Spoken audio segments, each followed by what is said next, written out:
Welcome dear rockers, कैसे हो आप सभी। तो आज हम देखने वाले हैं सक्सेसर। और दोस्तों ये मूवी दिल के बहुत ही करीब है, ध्यान से देखना। तो कहानी की शुरुआत में एक बहुत ही पुरानी और टूटी फूटी बिल्डिंग को दिखाते हैं। वहाँ पर एक छोटा लड़का सुबह उठकर लकड़ी के टुकड़े कर करके उससे स्टोव जलाता है और अपने परिवार के लिए चाय बनाता है। फिर वो पानी भरता है, नल खराब है तो उसे ठीक करता है। नानी को चाय देकर वो उनके पैर दबाता है। नानी का रेडियो भी खराब हो गया था तो वो उसे भी ठीक करता है। इस तरह सुबह उठकर ये बच्चा बहुत ही जिम्मेदारी के साथ घर के काम करता है। और ये मेहनती बच्चा ही दोस्तों हमारी कहानी का हीरो है, नाम है केविन। इनका परिवार काफी करीब है लेकिन उसके बावजूद वो पढ़ाई में तेज है और परिवार की बहुत केयर करता है। जब से इसने होश संभाला तब से इसी तरह से घर के काम करता आ रहा है। अब क्योंकि केविन पढ़ाई में काफी तेज है तो उसकी टीचर को लगता है कि इस बच्चे की करीबी इसकी पढ़ाई के आड़े नहीं आनी चाहिए, इसीलिए वो एक स्पॉन्सर अरेंज करती है जो कि काफी अमीर आदमी है और वो इसी तरह के कई बच्चों की पढ़ाई के लिए आर्थिक मदद करता है। वो केविन के घर आता है। घर बहुत ही बुरी हालत में है दोस्तों, बैठने को एक चेयर तक नहीं। एक टूटी हुई बाल्टी को उल्टा करके उस पर बैठाते हैं उसे।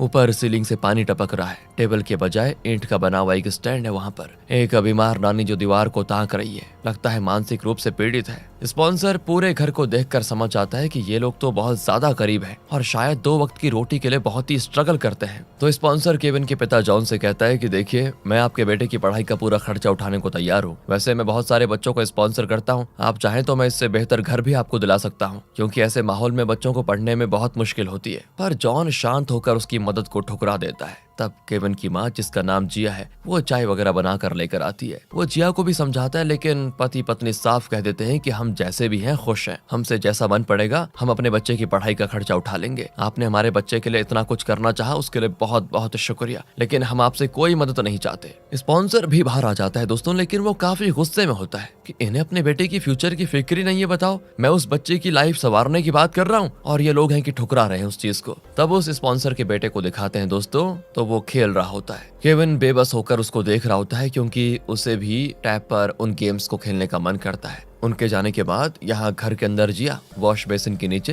एक छोटा सा दरवाजा खोलती है तो लाइट जलती है। उस तरफ से किसी ने कपड़े वगैरह धोकर इस्त्री करके रखे होते हैं। फिर दोनों नीचे आते हैं और केविन से कहते हैं कि बेटा, ऊपर तुम्हारे कपड़े धोकर इस्त्री करके रखे हुए हैं, तुम उन्हें पहनकर स्कूल चले जाना, हम दोनों अभी काम के लिए निकल रहे हैं। और दोस्तों इनकी चाल देखकर पता चलता है कि ये लोग डरे सहमे और छुप छुप कर जा रहे हैं। क्यों? ये लोग अपनी गली को पार करके सड़क पर पहुंचते हैं तो वहां पर एक लग्जरी कार खड़ी होती है। पति पत्नी उस कार में जाते हैं और तब पता चलता है कि यार ये लोग तो रईस है और पैसों की इनमें कोई कमी है ही नहीं। बस केविन के लिए ये लोग इस तरह की गरीबी में जी रहे हैं। बाकी इनका बड़ा बिजनेस है दोस्तों और ये लोग करोड़ों में खेलने वाले अमीर आदमी हैं। तो सोचिए, ऐसे घर में अगर कोई इनके बेटे को स्पॉन्सर करने आए तो ये लोग तो मना नहीं करेंगे तो क्या करेंगे। घर पर केविन बेचारा सारा काम वगैरह करके स्कूल के लिए भागता है। नानी जो अभी तक व्हील चेयर पर बैठी थी वो उठ खड़ी होती है और ये कोई बीमार या मानसिक रोगी नहीं बल्कि बहुत ही बढ़िया एक्टर है दोस्तों। केविन के जाते ही वो झट से वॉकी टॉकी उठाकर इन्फॉर्मेशन देती है कि केविन घर से निकल चुका है। और यहाँ पता चलता है कि केविन के घर से लेकर स्कूल जाने तक के रास्ते पर जॉन के परिवार ने सीसीटीवी लगा के रखा हुआ है और हर कोने में दोस्तों इनकी टीम का एक मेंबर है जो केविन पे नजर रखता है कि वो सही सही जा रहा है या फिर नहीं। इन बातों को सुपरवाइज करने का काम इस नानी का काम है। इस नाटक से बेखबर बेचारा केविन रोज घर पर काम करके स्कूल जाता है। केविन स्कूल के लिए जल्दी में भाग भी रहा होता है तो एक कपल से टकरा जाता है जो कि अमेरिकन लगते हैं। वो इंग्लिश में केविन से कोई एड्रेस पूछते हैं जो कि केविन बता देता है। और ये कपल भी रियल नहीं है बल्कि केविन लोगों से किस तरह इंग्लिश में बात करता है, किस तरह उनके साथ पेश आता है, ये जानने के लिए जॉन ने इनको पैसे देकर सेट किया हुआ है। ये सारी चीजें दोस्तों जॉन की टीम अपने सिस्टम्स पर मॉनिटर कर रही होती है। स्कूल के बाद केविन घर लौट रहा होता है। तब जॉन के पेरेंट्स यानी केविन के दादा दादी उसको देखने के लिए आते हैं। वो काफी कॉस्टली कपड़ों में होते हैं और केविन के लिए कॉस्टली गिफ्ट्स भी खरीद कर लाए होते हैं। पर केविन पर तो हर वक्त नजर रखने के लिए एक टीम सेट की हुई है ना जॉन ने, तो वो जॉन को इन्फॉर्म कर देते हैं। जॉन अब परेशान हो जाता है कि अगर कहीं केविन ने इनको इस तरह के ब्रांडेड ड्रेस में देख लिया तो उसे शक हो जाएगा कि हम तो गरीब नहीं बहुत अमीर हैं। वो सोचेगा कि दादा दादी के पास इतना पैसे कहाँ से आए, इसीलिए वो तुरंत उन दोनों को कार में बिठा देता है और पूछता है आप यहाँ पर क्यों आए। अब वो तो जॉन को डांट देते हैं कि तू होता कौन है रे हमारे और हमारे पोते के बीच में दीवार बनकर खड़ा होने की। कल उसका बर्थडे, उसी के लिए गिफ्ट्स लेकर आए हैं। जॉन समझाता है कि देखिए माँ पापा, हमने फैसला किया है कि जब तक वो बड़ा नहीं हो जाता, लाइफ और पैसों की अहमियत समझ नहीं जाता और जिम्मेदार इंसान नहीं बन जाता, तब तक हम उसको ऐसे ही गरीबी में पालेंगे। दादा कहते हैं कि शक हो गया तो कह देंगे कि हमारी लॉटरी लग गई थी। बेचारा हमारा पोता है जिसको सोने की थाली में खाना चाहिए, उसे तुम बहुत टॉर्चर करके खिला रहे हो। ऐसे भी कोई बाप करता है क्या? जॉन कहता है कि माँ, हम भी तो गरीब ही थे और इससे कई ज्यादा मुश्किलों से गुजारे हैं हमने। उस वक्त मुझे जो लाइफ के बारे में सीख मिली वो शायद पैदाइशी अमीर होकर कभी नहीं मिलती। सब कुछ सोने की थाली में परोसा हुआ मिल जाता है तो लाइफ में आखिर सीखता ही क्या आदमी? कुछ नहीं। अब मैं चाहता हूँ कि मेरा बेटा भी शुरुआत से लाइफ को सीखे, ना कि बाप के पैसों से ऐश करे। एक बाप होकर अपने बेटे को एक अच्छा इंसान ही नहीं, अच्छा बिजनेसमैन बनाने की मैं हर कोशिश कर रहा हूँ। इसमें गलती क्या है? आप बताइए। क्या आप लोग चाहते हैं कि मेरे बड़े बेटे की तरह ये भी निकम्मा बन जाए? इसी बीच दोस्तों, केविन का एक फ्रेंड अपने पापा की बड़ी गाड़ी में बैठकर शो ऑफ कर रहा होता है। केविन उदास हो जाता है कि काश मेरे पापा के पास भी ऐसी बड़ी गाड़ी होती। केविन का हाल देखकर दादा जॉन को डांट देते हैं कि देख देख देख, मेरे बच्चे को देख, उसके चेहरे पे कितनी उदासी छाई हुई है। मेरा बस चले तो मैं अपने केविन को ऐसी 100 गाड़ियां दिला दूं। कहकर वो बाहर निकलने वाले होते हैं, लेकिन जॉन उनको अंदर खींच लेता है। और यहाँ फ्लैशबैक में दिखाते हैं कि जॉन ने अपने बेटे को इन हालात में पालने का फैसला क्यों किया, जबकि जॉन तो बहुत अमीर है। जब केविन बहुत छोटा बच्चा था तब जॉन जिया को इस पुराने घर में लेकर आता है और बताता है कि बचपन में मैं इसी घर में पला बड़ा हूँ और यहीं पर मैंने गरीबी से खेला है, जिंदगी के बारे में बहुत कुछ सीखा है। हम अपना वो बड़ा घर छोड़कर अब यहीं पर रहेंगे ताकि हमारे बेटे केविन को भी वो सारी सीख मिले जो मुझे मिली। इस पर जिया गुस्सा होती है कि अपने बड़े बेटे को तो आपने बड़े घर में पाला और पढ़ाई के लिए उसको अमेरिका भेज दिया, लेकिन जब मेरे बेटे की बारी आई तो उसे कंगालों वाली जिंदगी जीने पर मजबूर कर देंगे आप, क्यों? और यहाँ पता चलता है कि जिया जॉन की दूसरी वाइफ है। उसकी पहली वाइफ चल बसी थी और उसी का बेटा फिलहाल अमेरिका में पढ़ रहा है। वहाँ वो पढ़ रहा है दोस्तों, या फिर कुछ और कर रहा है ये तो पता नहीं, लेकिन हाँ बहुत बिगड़ा हुआ लड़का है, यही जॉन का मानना है वैसे। और अपना केविन जिया का बेटा जो है उसके लिए जॉन कहता है कि दोनों मेरे ही बेटे हैं और मुझे दोनों से उतना ही प्यार है। अपने बड़े बेटे को तो मैं ठीक से बड़ा नहीं कर पाया, कम से कम छोटे बेटे को तो मैं सिखाना चाहता हूँ कि लाइफ क्या है और पैसों की अहमियत क्या है, मुश्किलें क्या होती है, उनका कैसे सामना करना होता है। ये सब बचपन से सीखेगा तभी आगे चलकर एक अच्छा इंसान बन पाएगा और फिर मेरे बिजनेस को सही दिशा में लेकर जा पाएगा। इस तरह समझाने पर जिया जॉन के इस प्लान के लिए मान गई थी और फिर वो केविन को, जो उस वक्त बहुत ही छोटा था लेकिन काफी चबी बेबी था दोस्तों, उसे इस पुराने घर में लेकर आ गए और तब से वो यहीं पर पलने लग गया। उस बिल्डिंग में उनके पड़ोसी भी इन्हीं के सेट किए हुए हैं दोस्तों, जो पैसों के लिए एक्टिंग कर रहे हैं। प्रेजेंट में केविन के बर्थडे के लिए उसके दादा दादी आ जाते हैं। ये लोग हमेशा उसके बर्थडे पर उसे एक बड़ी रकम देते हैं ताकि पोता कुछ अपने लिए खरीद ले, पर ये चीजें जॉन को पसंद ही नहीं है, इसलिए इस बार वो उन्हें सिक्योरिटी चेक की तरह पूरा टटोलता है और चेक करता है कि कहीं इनके पास कोई पैसे तो नहीं है। लेकिन इस बार जिया दादी के सॉक्स में पैसे देख लेती है और कहती है, क्या माँ जी, कितनी बार कहा है उसके लिए पैसे मत लाइए, वो बिगड़ जाएगा। और तब एक औरत चिल्लाती है कि केविन स्कूल से निकल गया है और घर आ रहा है। बस दोस्तों, सारे अड़ोसी पड़ोसी सभी अपने अपने कैरेक्टर में घुस जाते हैं और बढ़िया एक्टिंग करते हैं। केविन हमेशा स्कूल के बाद लाइब्रेरी में बुक्स लेने के लिए जाता है। आज भी वो लाइब्रेरी जाता है जहाँ एक आदमी कोई बुक पढ़कर हंसने लगता है। केविन पूछता है, ऐसा क्या है इस बुक में? वो आदमी बताता है कि इस बुक में लिखा है कि किस तरह एक बहुत ही गरीब घर का लड़का अपनी मेहनत और अपनी लगन से एक बड़े बिजनेस एम्पायर की स्थापना कर पाया। तुम्हें यह बुक जरूर पढ़नी चाहिए, कहकर वो केविन को बुक दे देता है। मतलब दोस्तों, ये भी जॉन का ही आदमी है और इस नाटक का किरदार भी है। इसको ऐसा करने की इंस्ट्रक्शंस दी गई है जॉन के द्वारा ताकि केविन को मोटिवेशन मिले। लेकिन केविन कहता है, मुझे ये बुक नहीं चाहिए, मैं तो कॉमिक्स पढ़कर ही खुश हूँ। फिर घर पर बहुत ही सस्ता केक काटकर केविन का बर्थडे सेलिब्रेट किया जाता है। दादी से बर्दाश्त ही नहीं होता कि उनका पोता जब छोटा था तो उसका अपना एक कमरा था, हर तरफ टॉयज होते थे, सॉफ्ट बेड पे हुआ करता था, वो इतने लाड प्यार से पाल रखा था इन्होंने, पर अब देखो बर्थडे पे उसे इतना सस्ता केक मिल रहा है। इस तरह इमोशनल होकर वो रोने भी लगती है। अब इससे पहले वो भावनाओं में बहकर केविन को बता देती कि तुम्हारा बाप मिलियनेयर है, तो जॉन उसके मुंह में केक घुसेड़कर उन्हें चुप करा देता है। और तब नानी दोस्तों वॉकी टॉकी उठाकर जॉन की टीम को इंस्ट्रक्शन देती है कि ये बुढ़िया बहुत नाटक कर रही है, कहीं अपना खेल बिगाड़ न दे, इसे तुरंत बाहर लेकर जाओ। असल में ये केविन की असली नानी नहीं है, बल्कि जब केविन बहुत छोटा था तो उसकी देखभाल करने के लिए इन्हें काम पे रखा हुआ था जॉन ने, और क्योंकि ये तब से परिवार के साथ थी तो केविन को इनसे बहुत लगाव हो गया। वो इन्हें अपनी नानी ही समझता है और इनकी बहुत केयर भी करता है। अब जॉन की टीम के आदमी आकर दादी को उठाकर बाहर लेकर जाते हैं, लेकिन तब दादा अपना विग निकालकर उसके अंदर से कुछ पैसे निकाल कर केविन को देते हैं। इन लोगों ने सब कुछ चेक किया लेकिन दादा का विग देखना भूल गए। और ये देखिए दोस्तों, उनके जाने के बाद केविन वो पैसे जॉन को दे देता है, क्योंकि उसे घर के हालात पता है, कोई उसे पैसे दे दे तो वो सीधा उसे अपने पेरेंट्स को ही देता है ताकि घर के खर्चे में काम आ पाए। अपने लिए वो कुछ नहीं करता, इतना ही नहीं, जॉन चाहता है कि केविन घर के खर्चों के बारे में भी जानकारी रखे। वो केविन से पूछता है कि बेटा, पिछले महीने पापा को कितनी पगार मिली और घर के लिए कितना खर्चा हुआ। बस इस एक सवाल पर केविन एक पूरी क्लियर लिस्ट बताता है कि घर में कितने पैसे आए, घर में दाल चावल सब्जी गैस इलेक्ट्रिसिटी पानी इन सब का बिल कितना आया और इन खर्चों के बाद कितना पैसा बचा। इतना जिम्मेदार बच्चा है केविन। उसकी बातें सुनकर जॉन और जिया की खुशी का ठिकाना ही नहीं होता कि वो लोग केविन को जिस तरह पालना चाह रहे थे ये बिल्कुल उसी दिशा में आगे बढ़ रहा है। तब जॉन उसको एक बॉक्स देता है और कहता है कि बेटा, ये हमारे पूरे परिवार की सेविंग्स है, इसमें 20,000 युआन है, इसे मैं अब तुम्हारे हवाले कर रहा हूँ। इस महीने से हम अपनी पूरी पगार तुम्ही को देंगे। अब से इस घर की जरूरतों का तुम्हें ख्याल रखना होगा। इन पैसों को सही सही खर्च करना बेटा। असल में दोस्तों, ये भी जॉन का एक टेस्ट है जिससे वो ये देखना चाहता है कि केविन इन पैसों से क्या क्या करने वाला है। क्या वो अपने लिए कुछ खरीदेगा या फिर घर के लिए या दूसरों के लिए कुछ करेगा। इस तरह जॉन केविन के छोटे से कंधे पर फैमिली मैन वाली जिम्मेदारी डाल देता है। इसके अलावा आजकल घरों में लोग हमेशा मोबाइल फोन्स पर लगे रहते हैं और उसी को देखकर छोटे बच्चे भी फोन की जिद करते हैं। लेकिन जॉन और उसके परिवार ने फैसला कर लिया था कि वो केविन को कभी फोन का आदी होने ही नहीं देंगे और इसीलिए केविन के बचपन से लेकर अभी तक इस घर में कोई भी केविन के सामने मोबाइल यूज नहीं करता, बल्कि वो हर वक्त हाथ में बुक लिए उसे पढ़ते हैं या फिर पढ़ने की एक्टिंग तो करते ही हैं। और इसी वजह से केविन को बुक्स पढ़ने में दोस्तों काफी इंटरेस्ट हो जाता है। लेकिन एक दिन जिया के बुक से एक टच फोन गिरता है। केविन उसके पास जाकर पूछता है कि माँ, क्या आपके पास इस तरह का टच फोन भी है? पर जिया झट से उसे छुपाकर बटन फोन दिखाकर कहती, नहीं तो मेरे पास तो ये छोटा फोन ही है। केविन का ध्यान भटकाने के लिए जॉन घर की सीलिंग ठीक करने लग जाता है। तब उसका शो जरा फट जाता है। ये देखकर केविन कहता है कि पापा, सबसे पहले तो कल आपके लिए एक अच्छा शो खरीदेंगे। जरूर मार्केट में कोई ना कोई ऑफर लग रहा होगा, कम दाम में अच्छे शूज मिलते हैं कभी कभी।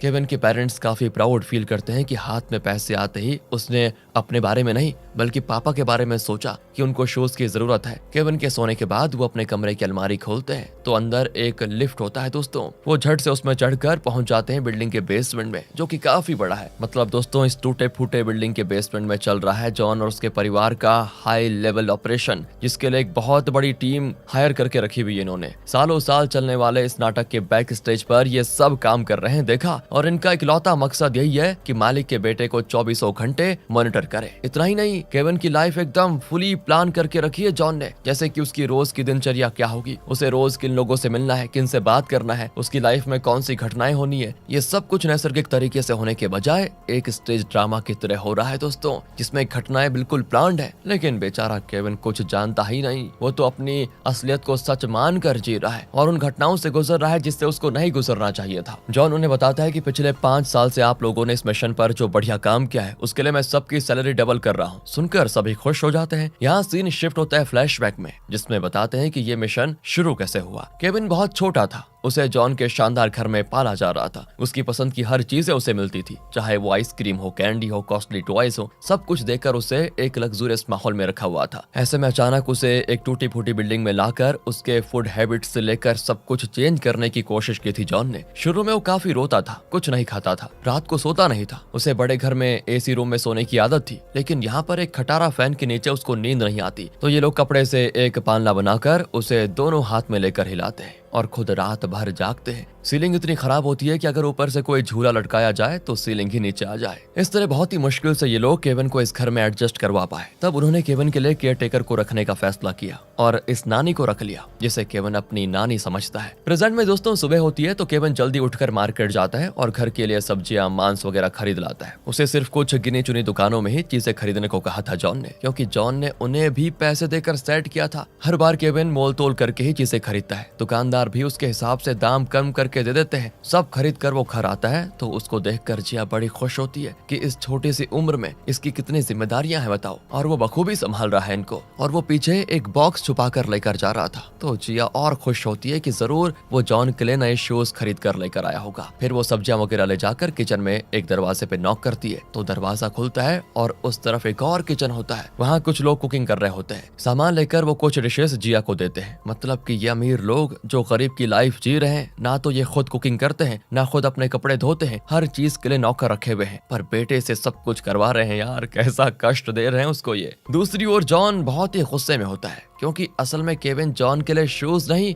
बल्कि अपने लिए टैब खरीद कर लाया था। कहानी में ट्विस्ट आ चुका है दोस्तों।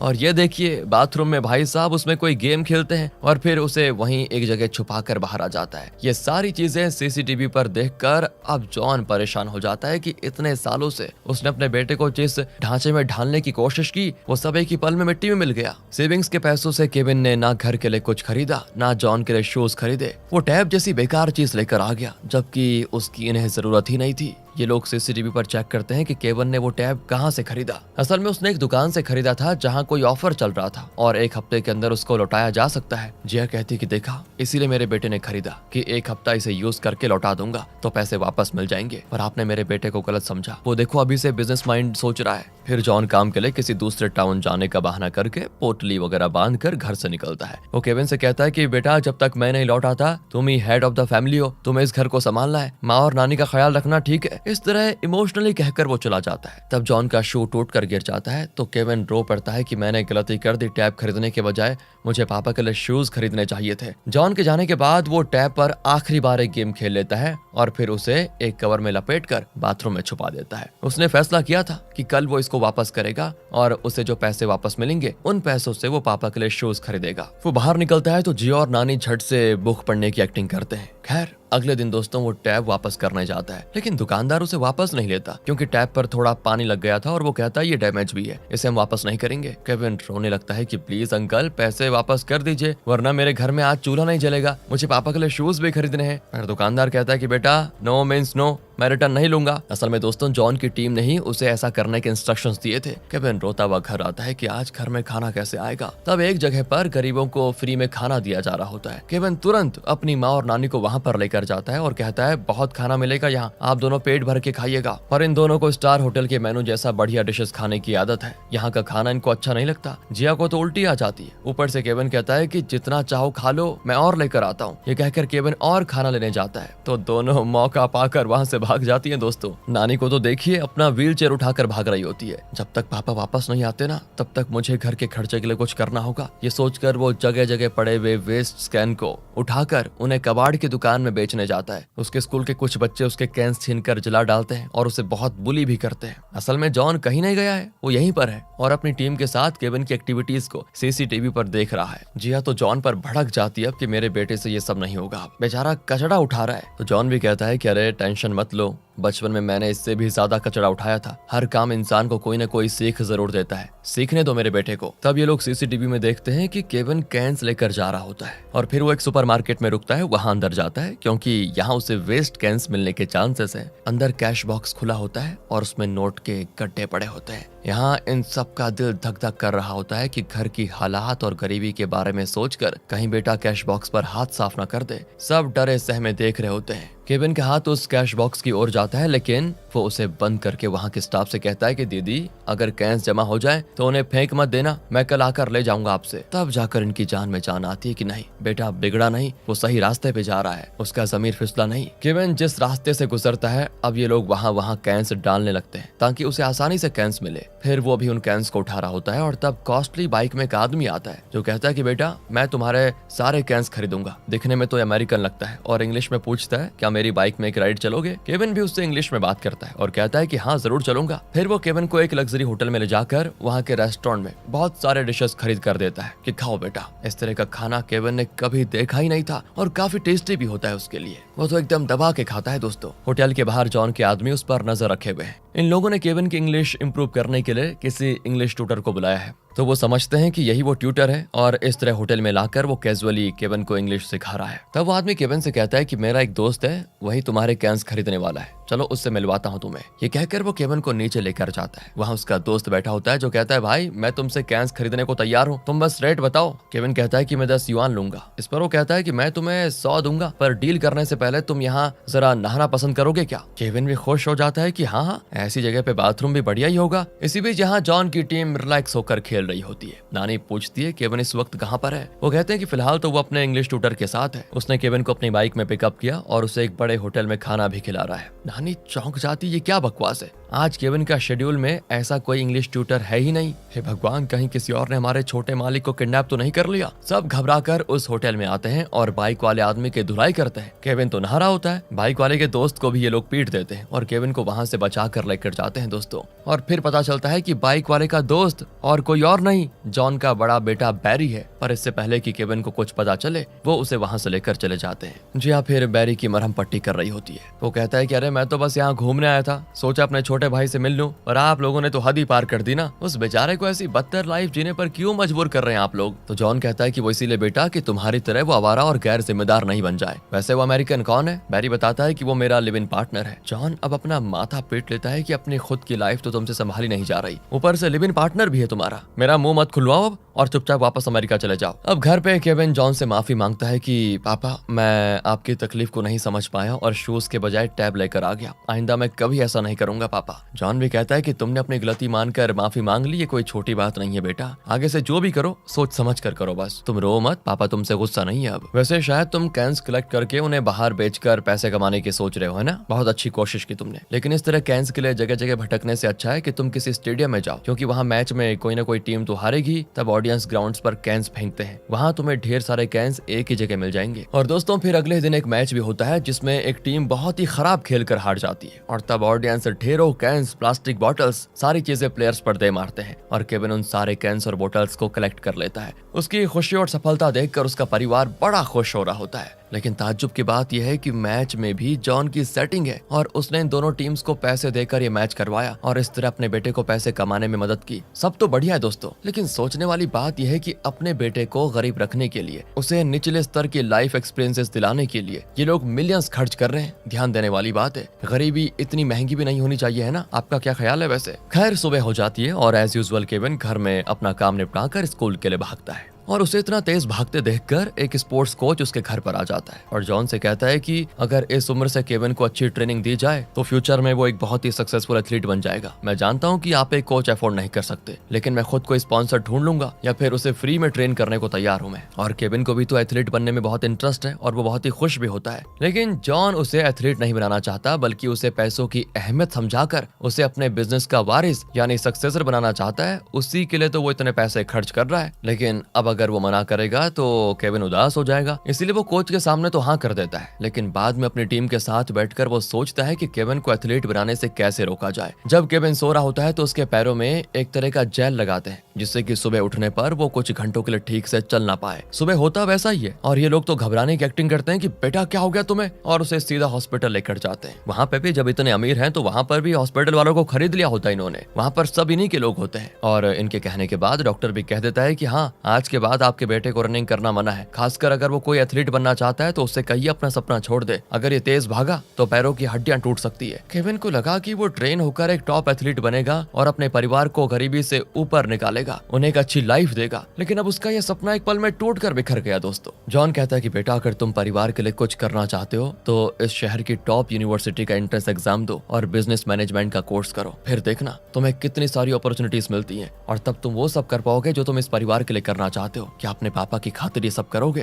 केविन कहता है ओके। जॉन कहता है कि तुमने पापा की बात मानी, इसी खुशी में मैं तुम्हें एक साइकिल दिलाऊंगा ताकि तुम्हें रोज भागकर स्कूल जाने की जरूरत ही ना पड़े। और अब साइकिल के आने से दोस्तों केविन की लाइफ एकदम से बदल जाती है। उसे एक फ्रेंड भी मिलती है और वो उसे भी पिकअप करके स्कूल जाता है। पापा के साथ मजे से खेलता भी है। जब कोई बिजनेस मीटिंग होती है ना तो जिया बढ़िया ड्रेस पहनकर काफी मेकअप करके जाती है, लेकिन घर आने से पहले सारा मेकअप उतार कर एकदम नॉर्मल ड्रेस पहन लेती है। इस तरह कुछ साल बीत जाते हैं। केविन और उसकी फ्रेंड अब काफी बड़े भी हो चुके हैं, लेकिन अभी भी दोनों साइकिल में साथ घूमते हैं। जब लोग इनके रिश्ते को लेकर बातें बनाते हैं ना तो जिया जॉन से कहती है अब बेटा बड़ा हो गया है, इस उम्र में ये सब नॉर्मल है। लोगों का क्या है, हर चीज पर बात करने की उनको आदत ही होती है, पर केविन बहुत ही रिस्पॉन्सिबल बच्चा है और जैसा हम चाहते हैं वो यूनिवर्सिटी में जरूर पढ़ेगा और ऐसी कोई गलती नहीं करेगा। तो दोस्तों एक दिन केविन टेरेस पर बैठकर पढ़ रहा होता है तो पास ही के ग्राउंड में कुछ एथलीट्स भाग रहे होते हैं। केविन आपको याद होगा एथलीट बनना तो चाहता ही था, लेकिन डॉक्टर ने उसे भाग दौड़ करने से मना जो कर दिया था। बेचारा उदास होकर उनको देख रहा होता है बस। अब एक दिन वो स्कूल से लौट रहा होता है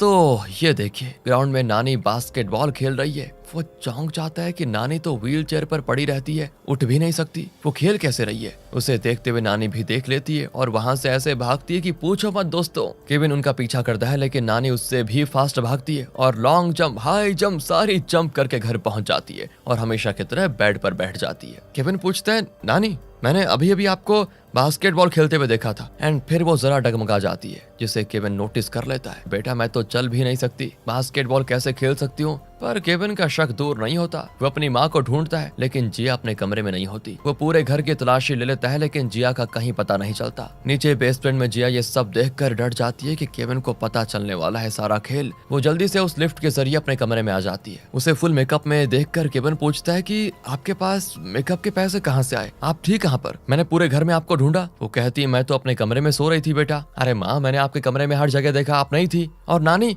बास्केटबॉल खेल रही थी, मुझे देखते भागकर यहाँ पर आ गई और बेड पर लेट गई। जिया कहती है बेटा क्या हो गया है तुम्हें? शायद तुम्हारी तबीयत खराब है, इसलिए तुम्हें इस तरह के ये भ्रम आ रहे हैं। नानी तो चल ही नहीं सकती ना, और मैं अपने कमरे में सोई भी थी। बेचारे केविन का सर चकराने लग जाता है कि क्या हो रहा है ये। वैसे जब केविन थोड़ा बड़ा हुआ दोस्तों, तब से उसको न जाने क्यों लगता है कि उसके इर्द गिर्द कुछ तो हो रहा है जिसे वो समझ नहीं पा रहा। जैसे कि सब कुछ बाय चांस नहीं, बल्कि एकदम परफेक्ट प्लान करके उसकी लाइफ में घटनाएं घट रही है। वो इस बारे में जॉन से भी बात करता है, लेकिन जॉन उसको ठीक से जवाब नहीं देता और कहता है कि बेटा फिलहाल तुम बस उस यूनिवर्सिटी एंट्रेंस एग्जाम पर ध्यान दो, बाकी की बातों में ध्यान मत लगाओ अपना। अब जॉन को लगता है कि नानी की वजह से उसका बना बनाया प्लान फेल होने पे आ गया था। क्यों ना नानी को ही नाटक से हटा दिया जाए। तो अगली सुबह जब केविन उठता है तो जॉन और जिया उसे बता देते हैं कि कल रात नानी स्वर्ग सिधार गई बेटा। हमने तुम्हें नहीं बताया क्योंकि तुम्हारी नींद खराब हो जाती और तुम पढ़ाई पर ध्यान नहीं दे पाते। यहाँ नानी को लाश की तरह लेटे रहने के लिए सारे अरेंजमेंट्स किए जा चुके थे और उनका फ्यूनरल भी होता है। ओ माय गॉड, सभी तो रोने की एक्टिंग करते हैं दोस्तों, लेकिन बेचारा केविन सच में रो रहा होता है। बचपन से नानी ने केविन के देखभाल जो की थी और केविन को उनसे इतना लगाव हो गया था कि क्या बताएं। और बॉक्स के अंदर लेटी हुई नानी केविन का दर्द सह नहीं पाती और वो भी रोने लग जाती है। इससे पहले कि नानी इमोशनल होकर उठ जाती, सभी मिलकर केविन को वहां से लेकर जाते हैं। नानी बहुत दुखी होती है कि आज के बाद वो केविन को कभी देख नहीं पाएगी, क्योंकि केविन के लिए तो वो मर चुकी है। पर जॉन कहता है कि आप डायरेक्टली उससे भले ही ना मिले, लेकिन जब तक हम उसको सच्चाई नहीं बताते तब तक आप बेसमेंट की टीम को संभालिए और इसी बहाने सीसीटीवी पर आप उसको देख पाएंगी। और जब वो यूनिवर्सिटी एग्जाम पास कर लेगा तब हम उसको सच बता देंगे। लेकिन केविन अभी भी यही सोच रहा होता है कि नानी बास्केटबॉल कैसे खेल पाई। वो अपनी गर्लफ्रेंड से कहता है कि बड़ी अजीब सी हरकतें हो रही है मेरे घर वालों के साथ। उस दिन मैंने माँ को पूरे घर में ढूंढा, वो कहीं नहीं थी, लेकिन अचानक वो अपने कमरे में आ गई और अजीब मेकअप करके रखा हुआ था। उन्होंने ज्वेलरी भी पहन के रखी हुई थी। हमारे घर की हालत ऐसी है कि उनके पास पैसे ही नहीं है, ऐसे में वो गहने कहाँ से आए? मेरे तो कुछ समझ नहीं आ रहा यार। अब उसकी गर्लफ्रेंड मामले को सुलझाने के बजाय उसे और कंफ्यूज कर देती है कि जरूर तुम्हारी माँ का किसी के साथ अफेयर चल रहा है, उसी ने ये सब दिया होगा खरीद कर। जब तुम कमरे में गए तो शायद वो छुप गई थी, लेकिन नानी ने उनको देख लिया होगा और इसीलिए तुम्हारी माँ ने नानी को मार डाला। अब अगले दिन केविन स्कूल में होता है तो उसकी गर्लफ्रेंड कॉल करके बताती है, मैंने तुम्हारी माँ को एक बड़े घर में जाते देखा था, उनके साथ एक बड़ा लड़का भी था। कहकर वो उसे उस घर का लोकेशन बताती है। केविन क्लास छोड़कर तुरंत उस घर की ओर जाता है, पर जॉन के आदमी उसका पीछा करते हैं। असल में केविन की गर्लफ्रेंड ने जिया को दोस्तों अपने खुद के घर में जाते हुए देखा था, जहाँ जॉन भी मौजूद है। असल में उस समय बैरी और जिया को साथ देखकर वो गलत समझ गई। बैरी अपने पापा जॉन से मिलने आया था कि प्लीज मुझे भी अपने बिजनेस में शामिल कर लीजिए पापा, लेकिन जॉन उसकी खामियां ही बताता रहता है और कहता है कि तुम ना ठीक से पढ़े और ना ठीक से स्कोर कर पाए, तुम मेरे बिजनेस को कैसे चला पाओगे। जिया भी जॉन को कन्विंस करने लग जाती है कि इतने साल वो आपसे दूर रहा, अब तो आप उसको साथ रख लीजिए। जॉन कहता है कि अगर तुम मेरे साथ रहना चाहते हो तो सबसे पहले तो तुम्हें जिम ज्वाइन करना होगा, फिट रहना होगा और मुफ्त की रोटी तोड़ना बंद करना पड़ेगा, मेहनत करनी पड़ेगी, तभी जाकर मैं तुम्हें अपने बिजनेस में शामिल कर पाऊंगा। इसी बीच केविन भी दोस्तों उस घर के पास पहुंच जाता है, यानी अपने ओरिजिनल घर के पास। जॉन के आदमी तुरंत जॉन को इन्फॉर्म कर देते हैं। केविन दरवाजा नॉक करता है तो जिया दरवाजे पे आती है। केविन पूछता है, आप यहाँ क्या कर रही हैं? वो कहती है, मैं और तुम्हारे पापा यहीं तो काम करते हैं बेटा। माँ और पापा को साथ देखने के बाद ही केविन को चैन आता है कि चलो माँ का कोई अफेयर नहीं है। दरअसल इन दोनों ने अपने घर के नौकरों को अच्छे ड्रेस पहनाकर उन्हें मालिकों की तरह बैठाया होता है और खुद नौकरों का ड्रेस पहनकर केविन से बात कर रहे होते हैं। और तो और इन्होंने बैरी के हाथ पैर बांधकर उसे बाथरूम में छुपा दिया था ताकि वो केविन के सामने इनकी पोल न खोल दे। लेकिन ये देखिए दोस्तों, वो किसी तरह बाहर निकल कर आ जाता है, लेकिन इससे पहले कि केविन उसको देखता, जॉन केविन को डाइवर्ट करता है और उसे लेकर पानी में कूद पड़ता है। तब जॉन के आदमी फिर बैरी को पकड़ कर लेकर जाते हैं। केविन जॉन से कहता है कि जैसा आप चाहते थे मैं उस यूनिवर्सिटी का एंट्रेंस एग्जाम दूंगा और अच्छे नंबर से वहां एडमिशन भी लूंगा। ये सोचकर जॉन बड़ा खुश होता है। दूसरी ओर बैरी जिम में बहुत मेहनत कर रहा होता है कि किसी भी तरह बस अपनी बॉडी को फिट बनाऊंगा और फिर पापा मुझे अपना पार्टनर बना लेंगे। यहाँ केविन जब भी बाहर जाता है तो आसपास के लोग उसको बड़ी अजीब तरह से देखते हैं, जिसे वो नोटिस भी करता है। उसे बड़ा अजीब लगता है और पहले जो शक था ना, वो अब और कई गुना ज्यादा बढ़ जाता है। आखिर वो स्कूल एग्जाम में हाई मार्क्स स्कोर करता है तो सब बड़े खुश होते हैं। फिर वो यूनिवर्सिटी का एग्जाम देने जाता है। वो बार बार किसी बात को सोच सोच कर एग्जाम लिख रहा होता है। एग्जाम के बाद बाकी सारे स्टूडेंट्स बाहर आ जाते हैं, लेकिन केविन बाहर नहीं आता। उसका परिवार घबरा जाता है कि क्या हो गया। वो सिक्योरिटी से पूछते हैं तो वो कहता है कि सारे स्टूडेंट्स चले गए, अंदर कोई नहीं है। कहीं केविन घर तो नहीं चला गया, शायद हमने ध्यान ही नहीं दिया। ये सोचकर वो घर आते हैं तो घर के बेसमेंट में, जहाँ इनका इतना बड़ा सीक्रेट ऑफिस है, वहाँ केविन का बैग और एक फोटो होती है जिसमें केविन के मुंह पे टेप लगा होता है। सब घबरा जाते हैं कि केविन को कौन किडनैप करके लेकर गया। हर तरफ तो कैमरास हैं और हम 24 घंटे उसे मॉनिटर कर रहे हैं, कौन लेकर गया। उस फोटो में एक लाइट हाउस दिखता है, जरूर उस लाइट हाउस के पास ही केविन को रखा होगा किडनैपर्स ने। ये सोचकर सब उस लोकेशन की ओर बढ़ते हैं। तब उनके घर का टॉप एंगल पे दिखाते हैं छत पर खड़ा केविन उन्हें देख रहा होता है। वो बौखला जाता है कि हमारे घर में इतने सारे लोग कहां से आ गए और मुझे घर में ना पाकर ये अजनबी लोग इतने परेशान क्यों हैं। असल में दोस्तों इनका नाटक केविन को पता चल गया था। फ्लैशबैक में दिखाते हैं कि उस दिन जब केविन को लेकर वो अपने उस बड़े घर के स्विमिंग पूल में जॉन कूदा था, तब पूल के फ्लोर पर एक बड़ा सा पक्षी बना हुआ था। उसको देखकर केविन को अचानक याद आ गया बचपन का, यानी जब वो बहुत ही छोटा था उसने अपने घर के स्विमिंग पूल में इसी पक्षी का डिजाइन देखा था। इसके बाद उसको धीरे धीरे याद आ जाता है कि बचपन में वो इस बड़े से घर में रहता था,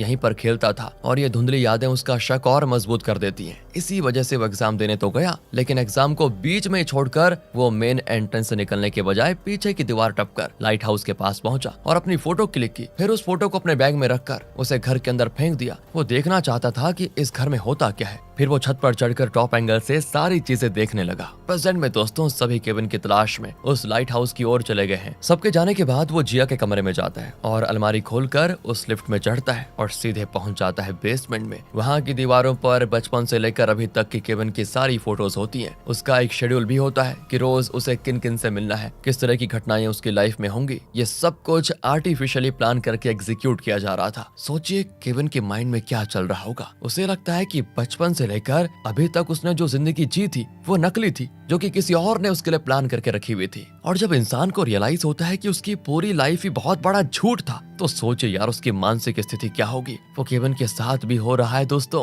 वो लगभग पगला जाता है कि अब तक मैं जो जी रहा था वो क्या था, फिलहाल जो जी रहा हूँ क्या वो सच है या फिर ये भी आर्टिफिशियल है। उसके कुछ समझ में नहीं आता। बेचारा तड़प उठता है। उसके मन में अपने अस्तित्व को लेकर ढेरों सवाल उठने लगते हैं। वो उस जगह को किसी तमाशे की तरह देख रहा होता है। इतने साल उसने इस घर में जो कुछ किया वो सारा ये लोग सीसीटीवी कैमरास के जरिए 24 घंटे देख रहे थे। ये जानकर उसका सर फटे जा रहा होता है। तब वो देखता है कि आज तक वो अपने पड़ोस में और दूसरी जगहों पर जिन लोगों से भी मिला वो सब जॉन के लिए काम करते हैं। पड़ोसी हो, लाइब्रेरी वाला, मार्केट में सब्जी बेचने वाला, यहाँ तक कि डॉक्टर भी जॉन के इशारों पे ही केविन से बातें करता था। शॉर्ट में कहा जाए तो केविन जॉन के हाथ में एक कठपुतली था दोस्तों। सबसे बड़ा झटका तो उसे तब लगता है जब पता चलता है कि नानी जिनसे वो बहुत प्यार करता था वो भी इनके ड्रामा की महज एक किरदार निकली जो पैसों के लिए बस एक्टिंग कर रही थी। नानी भी दुखी होती है और कहती है बेटा मुझे माफ कर दो, मैं तुम्हारा दर्द समझ सकती हूँ। केविन कहता है आप ही मुझे मॉनिटर करने वाली टीम की लीडर है ना, सॉरी मैं आपको इतने साल नानी कहता रहा।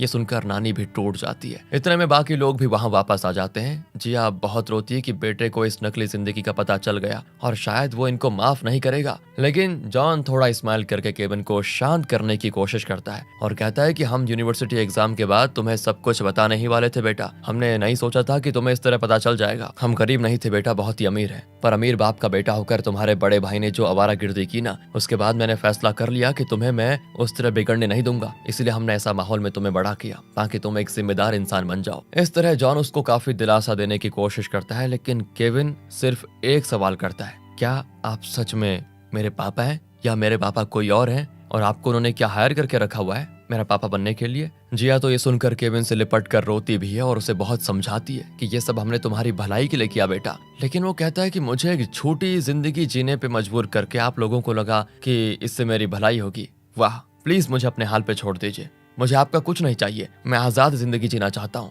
जिया उसका हाथ पकड़कर रोती है, लेकिन फिर वो हाथ छोड़ देती है कि जाओ बेटा, तुम जहाँ भी रहो, जैसी भी लाइफ चुनो, बस खुश रहो। केविन सीधे जाकर बेसमेंट का शटर खोलता है। उस तरफ कोई आश्रम होता है जहाँ पे बच्चे मजे से खेल रहे होते हैं। उनको खेलते देखकर केविन को अजीब सा चैन महसूस होता है और वो पानी में कूदकर मजे से वहां से भागता है। अब जॉन को अपनी गलती का एहसास होता है दोस्तों कि मैं कितना सेल्फिश था। अपने मकसद के लिए मैंने अपने बेटे को नकली जिंदगी जीने पे मजबूर कर दिया। यहाँ से बैरी को दिखाते हैं जो अब काफी फिट हो चुका है और अपने दोस्त के साथ एवरेस्ट पर चढ़ने जा रहा है। दोनों ऊपर तक पहुंच भी जाते हैं। जिस बेटे को जॉन निकम्मा कहता रहा उसने ये कर दिखाया बताओ। बैरी बहुत खुश होता है और शायद इसी मकसद के लिए वो जिम में ट्रेन करने गया था। वो चिल्लाता है कि पापा मैं निकम्मा नहीं हूँ, बहुत कुछ कर सकता हूँ। दूसरी ओर दोस्तों केविन आखिर एक एथलीट बन ही जाता है और एक मैराथन में दौड़ रहा होता है। बैरी और उसके दोस्त उसके साथ भागते हुए उसे खूब चीयर करते हैं। जॉन और जिया अपने शानदार घर में बैठकर मैराथन का लाइव देख रहे होते हैं। लगता है केविन ने इनके साथ सुलह कर ली है और दोनों अपने बेटे के लिए बड़े खुश हैं। मैराथन भागते भागते बेचारा